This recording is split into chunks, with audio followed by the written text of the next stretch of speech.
Hello everyone, welcome back to another balance and movement video. So today we're just going to do an exercise for the wrists.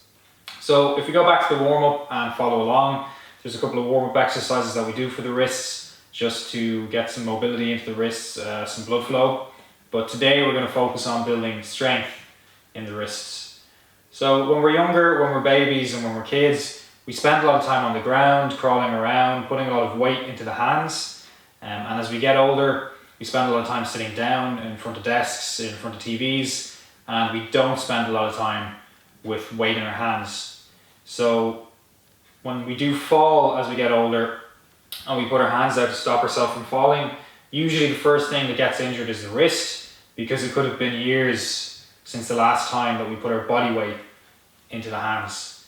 So the exercise that we're going to do now is just a very good way of slowly rebuilding the strength back into the wrists by incrementally increasing the amount of weight that we place onto the hands. So if we want to use the table, or we can use the chair as well to do this exercise. And what we're going to do is we're just going to stand in front of the table and we're going to place both hands onto the table. So when we do this, just be careful that you don't collapse the chest. To place the hands down, we're keeping the spine nice and straight. And we're bending from the hips, we're doing a nice hinge until the hands are on the table. So what we're going to do is we're going to slowly start moving our hips forward towards the table until we feel the pressure building up in our hands. And we'll feel this very quickly because it'll become very difficult for you to lift your hands up or to lift your fingers off the table. And then as we move our hips back away from the table, the weight goes back into our feet and it becomes very easy to lift your hands. So just play around with doing a couple of repetitions of moving your hips forward and back, and only go as far as you feel comfortable. And if you start getting any sharp pain or irritation, don't go any further. You can take a break, roll your wrists out, stretch them the opposite way on the table if you need to, and then just return to doing the exercise. So do about 5 or 10. If you want to make it a bit more difficult for yourself, if it's too easy, you can bring your hips really close to the table and then come up onto your toes.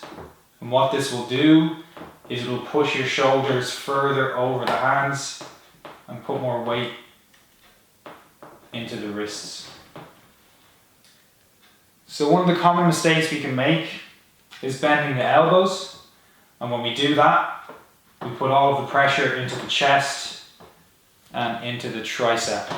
So we're not looking to bend the arm at all, we're keeping them nice and extended in order to put as much weight into the wrist as possible. And then that weight will get evenly distributed up to the back. So also, we want to make sure that we don't bend the knees, because when we start bending the knees, we start putting more pressure into the wrists. Now that can be something that you can do as you get a bit more confident. You start finding this very easy. You can start bending the knees then until you can take your feet off the ground and put your full body weight into your wrists.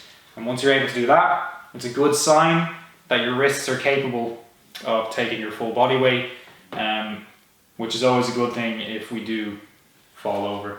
So thanks for watching, and I'll see you next week.